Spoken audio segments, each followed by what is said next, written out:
Another episode of the Student Section Podcast, a podcast for student athletes and with student athletes. Danielle Williamsen back on the show once again. Mike Duda, Nate Babcock, William Rosen. But Danny, the star of the show, your second time, I believe, on the Student Section. Welcome back to the studio. Thanks for having me. We're so happy to have you. Obviously, right now, we talked about it before, you're going through a rehab process of your season-ending injury.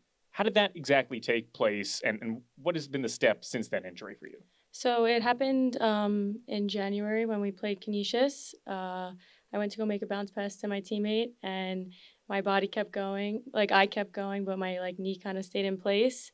And it was kind of like a shell shock to me, but I was able to walk off after doing a little stretching, was able to walk off. And I remember the first question I asked was, did she make the layup? I was more concerned if she made the layup, and she did. So I was okay then. I saw the doctor. He told me what he needed to tell me. And he said, obviously, there's a risk if I kept playing. And part of me was I didn't want to let my teammates and my coaches down. So part of me wanted to continue to play in the MAAC tournament and do anything I can to help my teammates win and help my coaches win. And then I was building towards that, strengthening with the athletic trainers. And I was allowed to finally run. I was so excited. I kept harassing Alex, and I was like, can I run yet? Can I run yet? And the day came, I was able to run. And I was going 75% of my speed, planting with my left foot. And it kind of just gave out on me and cracked a little bit. So that was obviously, I think I was more frustrated than upset on what was going on. And then I talked to my mom about it. So obviously I was out for the MAAC tournament, talked to my mom, and she was like, all right, let's get this situated. So I got a second opinion at the hospital of special surgery. And he told me some not so great news that I wanted to hear. I remember a whole car ride home crying, everything, yelling, screaming, the whole everything. And I just got surgery March 23rd, and this whole experience has definitely been eye-opening for me. And now I'm in rehab, and it almost feels in a sense, I'm back on the court, and I'm very excited to I love challenges, so this is my next challenge ahead of me, and I'm excited to take it on. Was this your first major injury in your playing career? Yes, 100%. I mean, I've had a few tweaked ankles. This was actually the knee I hurt in high school just a little bit, but this has definitely been a really big challenge. So. The crazy thing is you were going to play the rest of that game. You were going to check in with about 30 seconds left. So what goes in mentally? Obviously, you're really strong mentally, always wanted to play through injury. What goes into that where you have a really significant injury, but you want to check back in? Yeah, I remember we were up, and I kind of sucked. It was the first play of the fourth quarter, and I was I went down, did strengthening with Mike and stuff. He was stretching it out. I was popped back up, and I was I'm good. I know I'm good. My body's telling me I'm okay. And I think that's a lot just from being an athlete my whole life. We're kind of told to play with, not told to play with the pain, but you're used to it. You get used to it. It's just an ache here and there. I'm an athlete. I wake up with aches, step down from the bed. I'm oh, something just cracked. I'm used to it. And then the 30 seconds, I remember Coach E was going to put me in. And then the other coaches were is it worth it? And I mean, I think we were up maybe 3 or 5, something like that.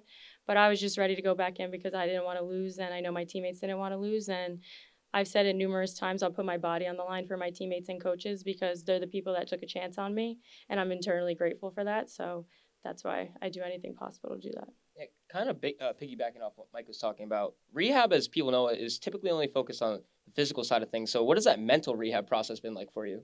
It's definitely been quite the challenge, I will not lie. The first week was lots of crying, waking up in the middle of the night crying to my mom. I kept making comments that I was a vegetable and I couldn't do anything. But after the first post-op appointment, everything was going according to plan. And my mom would text me every day, or if she was at work, or she'd sit and talk with me. She's everything's going to be okay.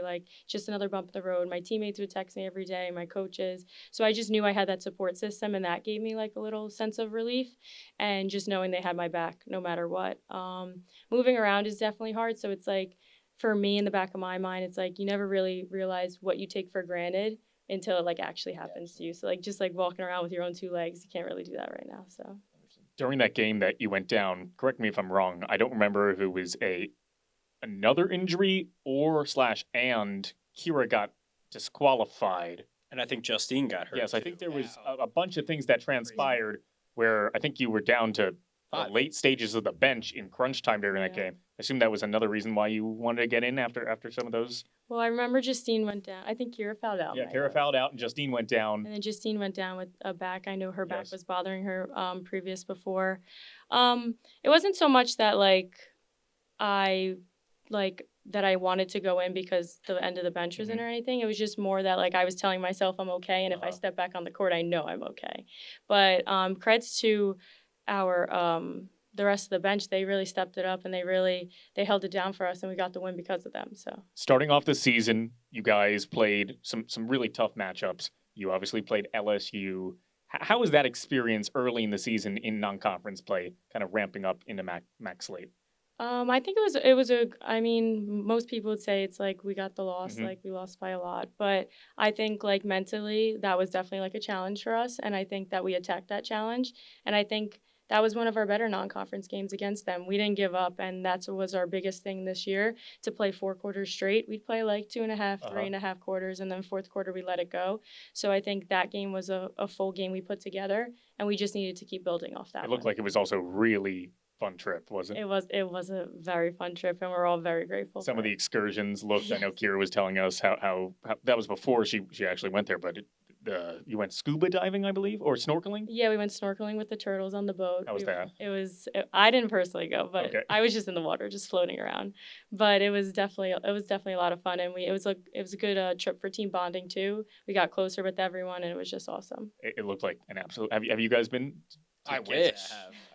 I would probably be pretty claustrophobic. I don't know if I can.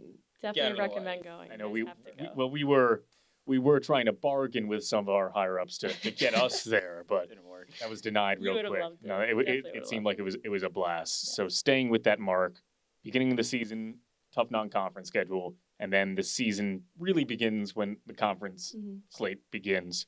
When you started, I get not your performance, but it felt like the entire team was in a little bit of a lull to begin that conference season. Yeah. How did you see the team progress into that middle part? It definitely progressed really well. I mean, we as a team, we've always talked about we can't start games the way that we start. We can't start going down 15 or so and not putting the ball in the basket till the 5-minute mark, because then we're just digging ourselves out of a bigger hole.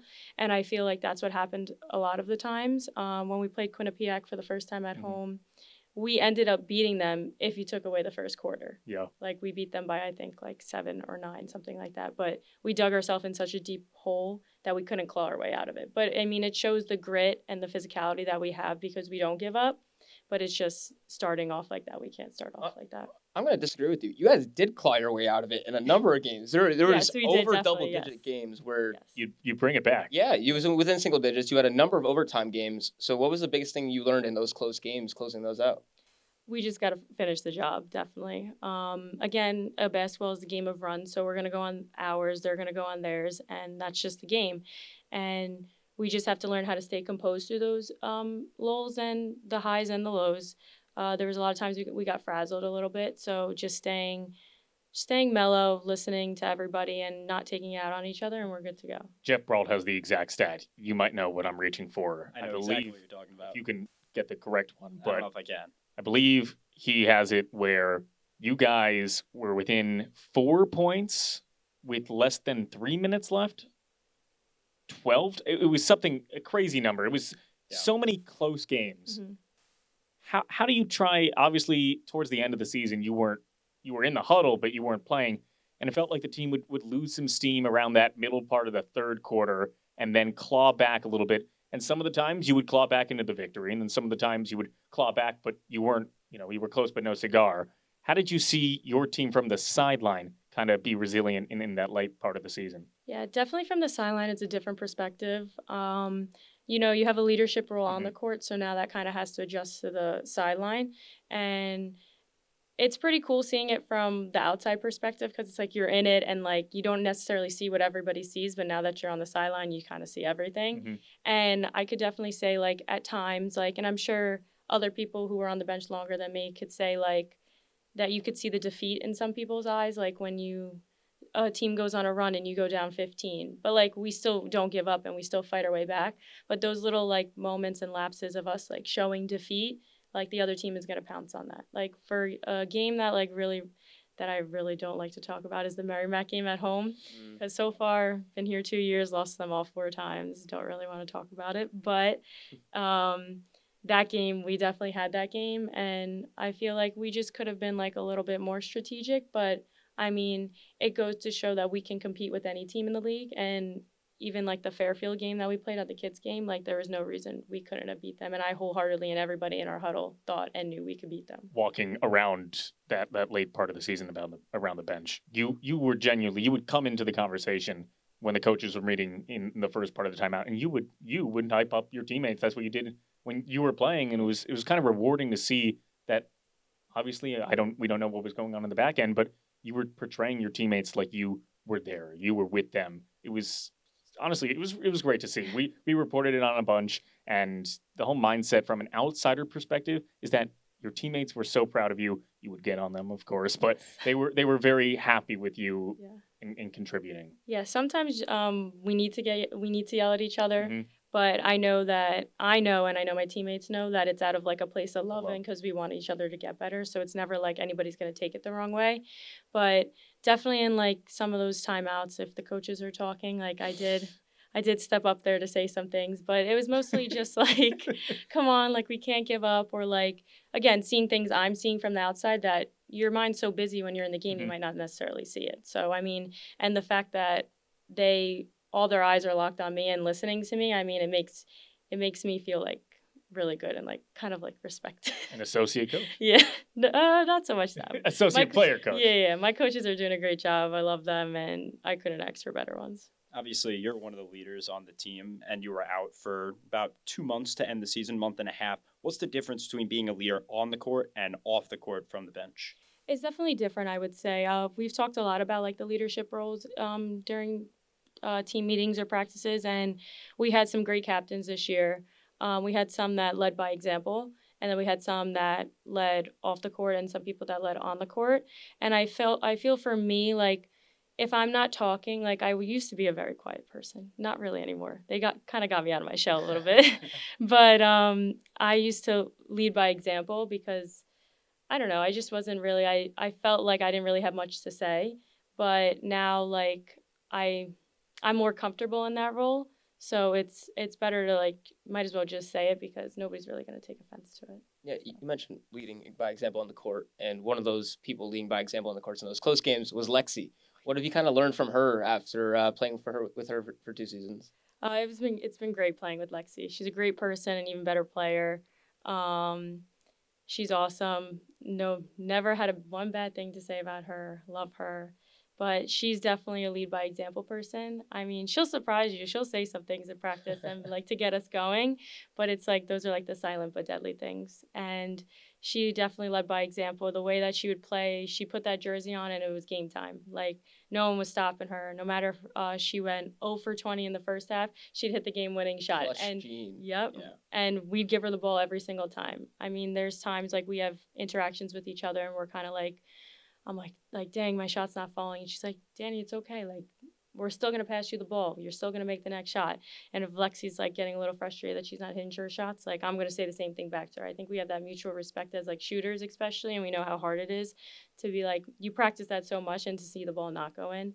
But she's definitely a lead by example, and she's one of the best players I've played with. Yeah, absolutely. And you're obviously close with her. We're in a class together where you got to run a Substack, and you do Mm-hmm. that about mentality. I think that was your first feature where you were Yeah. talking about Lexi. What does the mental aspect mean to you? Obviously, it's a huge part of your game. How do you hone in on it? I think it's a huge part. I mean, a lot of the mental aspects go unnoticed. It's definitely like a battle playing with yourself and like going through injuries, going through lulls where you're not playing the greatest. I know definitely I can say confidently in the beginning of the season, I didn't think I was playing my greatest. So the battles I was having in my head weren't always the greatest ones, but the fact that we could have such great teammates and coaches and support systems outside of basketball that can help you out of that, I think that's a really big part. And talking with Lexi, my first feature was on her, and her resilience was what stood out to me, and also her work ethic.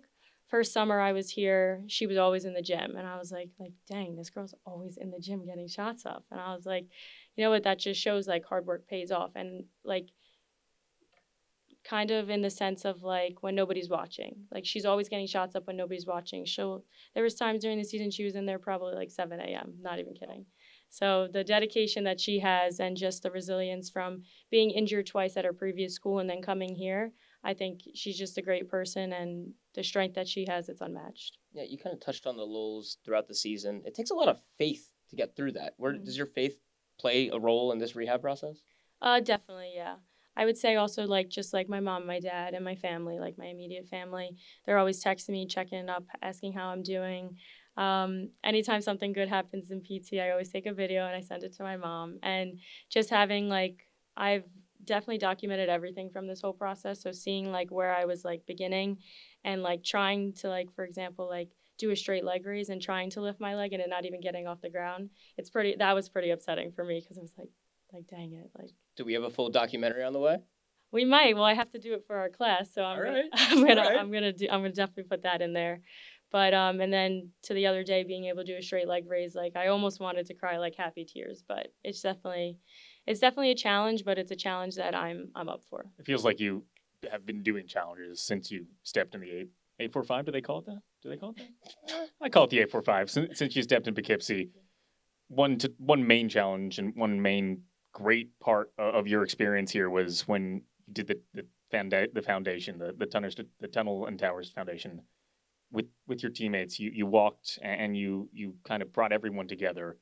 Obviously, hopefully you're healthy enough to do that this year. How impactful was that to you to join that foundation? That was extremely impactful.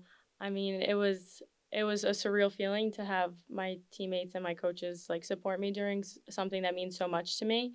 And I remember I just brought it up to them and I was like, oh, would you guys be like down to do this? And they were all like, yeah. And I was like kind of like taken back because I was like, really? Like, you want to do this? Like, we have to go all the way into Manhattan, like 5 a.m. I think we left. It was crazy, but it was definitely a great time. And again, another team bonding thing that we could do. And everyone loved it. And the text message that I was receiving after, I was just like, this is awesome. So what exactly took place when you went into the city? So I think we caught a bus, like the bus outside McCann at like maybe like 5-ish. We got breakfast and then we drove all the way into the city, and then I picked up the t-shirts and the bibs from my mom like the few days before, gave them to everybody, and we were just chilling on the bus, like having fun. And we got into the city a little bit too early, so we had some time to spare. So we were making like a few TikToks. We took a team picture. Then we had to walk all the way to like where like the starting places. I think we were in like wave E or F or something like that. And then it takes a while because the race starts at 9, but each wave is like 1,000 people. So like they have to like stagger. Yeah, they have to. It's a lot of people. I think this year there was like close to 50,000 people there. 50? Yeah. Wow. Yeah, it was crazy. We took a picture with some Marines, some Army people. It was awesome. It was great. And then we got to see the memorial after. And I know like a lot of my teammates haven't seen that or like done normal stuff like that, so it was pretty cool for them too. Yeah, I mean, I don't know why I get emotional talking about it. I really do. Well, absolutely. And I've only been to the memorial once, and it's incredibly emotional. Definitely. It is the whole aspect of the tragedy that has, obviously we weren't alive for it. Yeah. So I don't want to speak on the behalf of people that are alive, but growing up in the place where it happened, you two, and in the city, or New York, 5 boroughs, I feel like it's kind of changed. Obviously, it's changed the way we live, but to never forget is not kind of it's a term that everyone uses, but this is truly just the definition of never forgetting. Because people talk about other things that go on, but this is really something that has still to this day with lasting effects has impacted so many people. And I think what you did was really great. I'll be. You want me to be honest with you? Yeah. When you posted that, I went to the website. I did make a donation. Oh, I did. Did you? Yes, I really did. Thank you. I really did. appreciate Like it. actually did. Not joke. So Good. not a thing that I want to gloat about, but it worked. So Yeah. never forget. Where can people donate? It's actually in my Instagram bio, so if you want to go on my Instagram, you can. I'll bring the direct link to donate. So. And I'm not lying. A big part of that, I know Will was talking about how it just matters for everybody, but for you, it means a little bit more because your dad was someone that went into the tunnels. He ran in fearlessly. Tell me about the personal experience with 9/11, even though you weren't alive for it with your family. Yeah, so it's kind of crazy because I do get this question a lot of like, why are you so big on it when you weren't even born? And I'm like, I don't know. It's just like I grew up. My dad was a police officer. He's retired now, and he was a first responder. My brother was born at the time. He was born in 2000, so he was alive during it. But just like the stories I hear from my dad, I mean, he doesn't really talk much about that specific day, but like him being a police officer, I always found it so cool. Um, and yeah, I mean, my dad's a blue collar man and he just like prides himself on that. And he's always instilled those values and the sacrifices he makes for us into us. And I'm always grateful for that. And he's just an awesome guy. And I'm so glad he's my dad. But I feel like in a way, this is also like giving it almost back to him, like that I'm his daughter and I care so much about it. And I remember when I told him, he was very excited and like kind of almost shell shocked too, because he did hang up the phone on me and like didn't really understand what was going on. And then he called me back and he's like, "What did you just say to me?" I was like, "Yeah, Dad, like I saw this." And I just was like, "Let me go for it." And I remember when I had to do the interview, I had to answer a bunch of questions. Mm-hmm.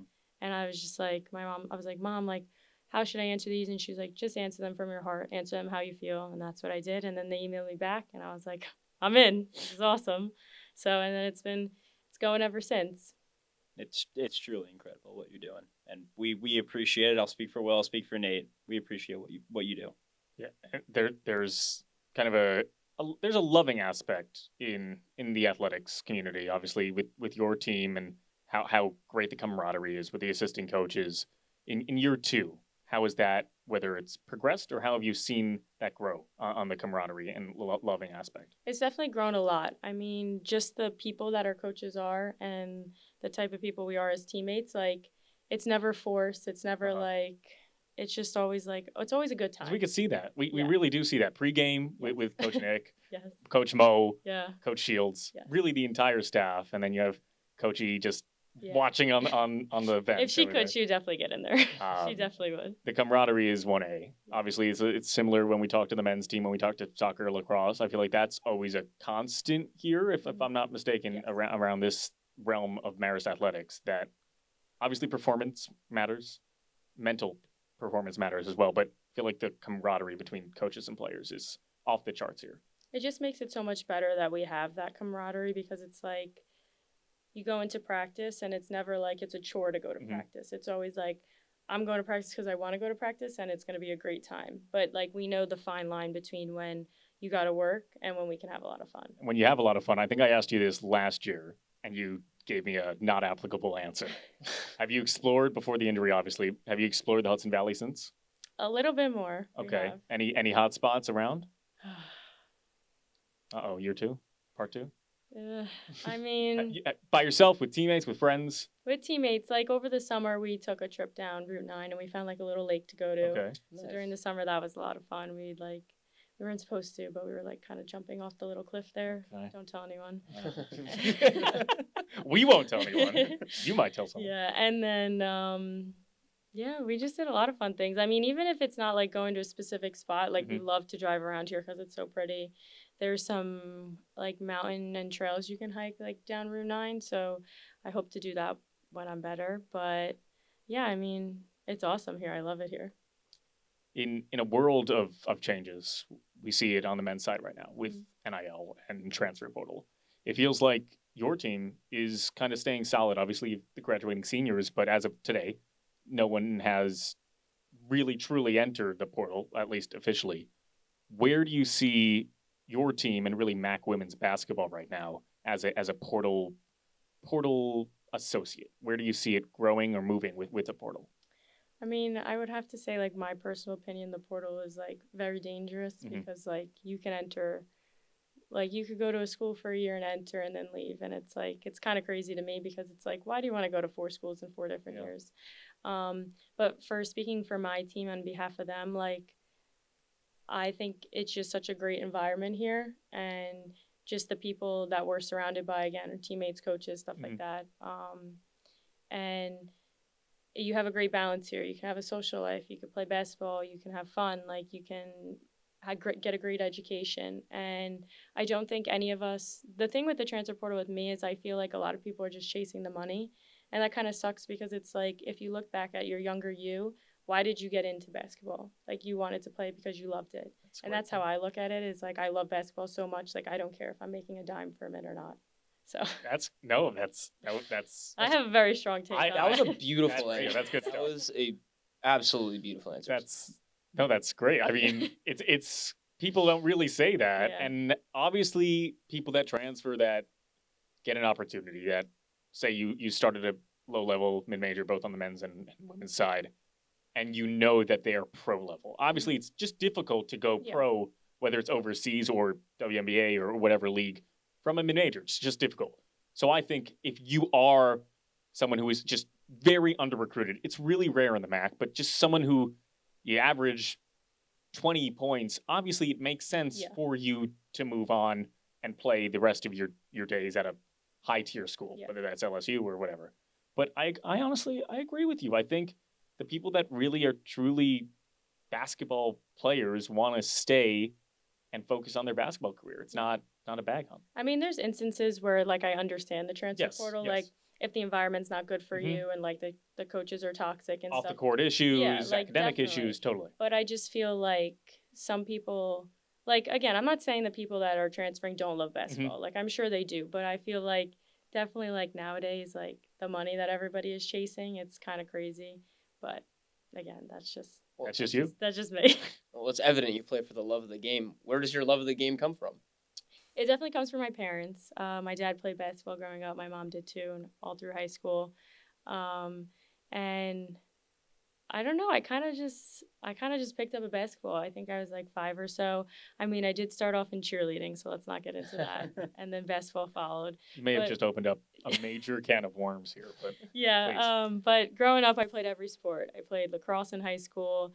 Played flag football throughout grammar school. Like I just loved being active. Like I remember I'd go from basketball practice to flag football practice to soccer practice. Those were really bad shin splints, but it's okay. But I just really loved it.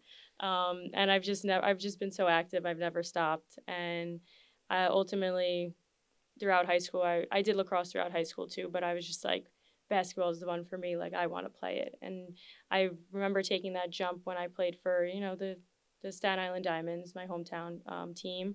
And then when I moved to New Heights, it was like, okay, like this is like a much bigger stage. Like I'm going to get recruited by schools. I have calls with coaches, like stuff like that. So that was pretty cool to see that and just to see like the growth over the years. So that was pretty cool. what position were you on the lacrosse field? I was a midfielder.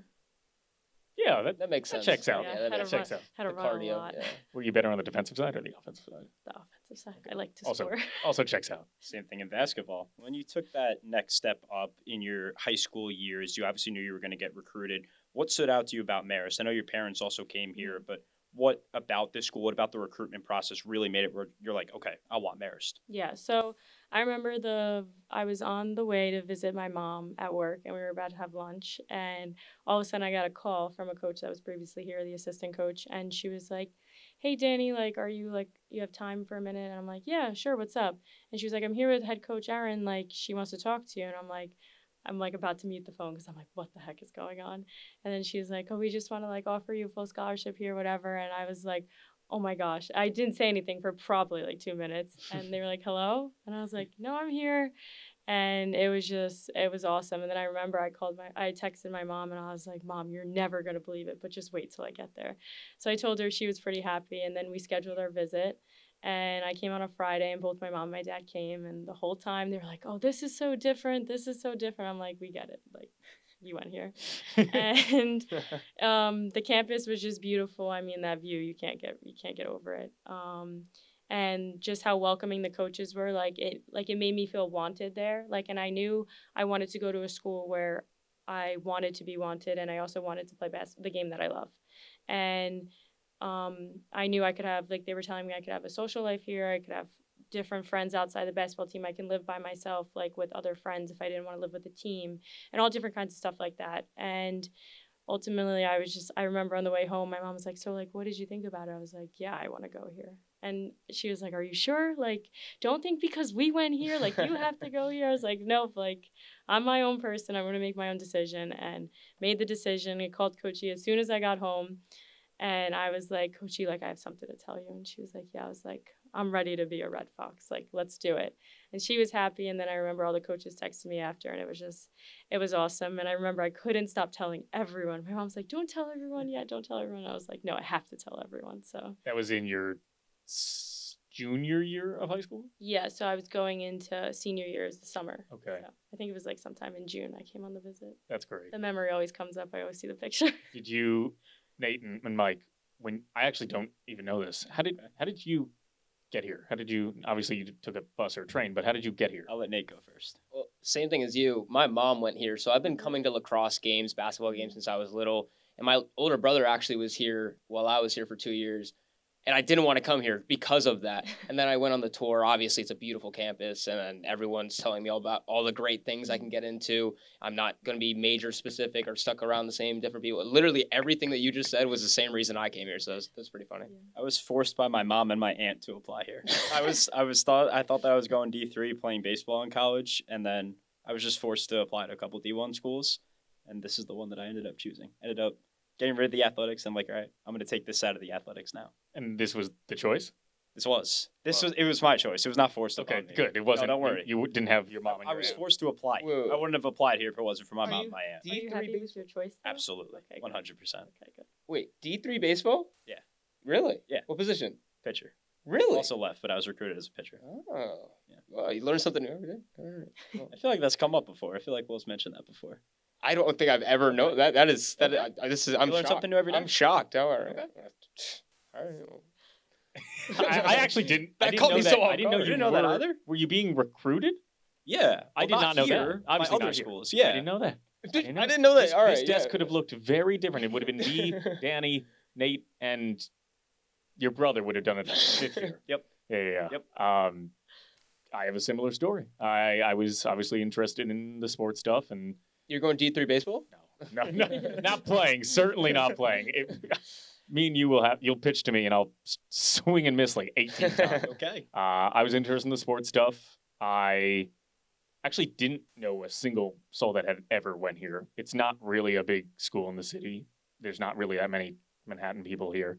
So I took a visit, and I really liked the location. I really liked the distance, and I liked how it was an hour and 45 minutes from the city, and locked it in kind of as my number one option. When I came here, I saw the studios, I saw the opportunities that I could kind of get day one, because unlike you knew it, Mike, but I knew that I wanted to do this, and this was the perfect place for me. Obviously, for me, I like the river, but that was like tertiary to me.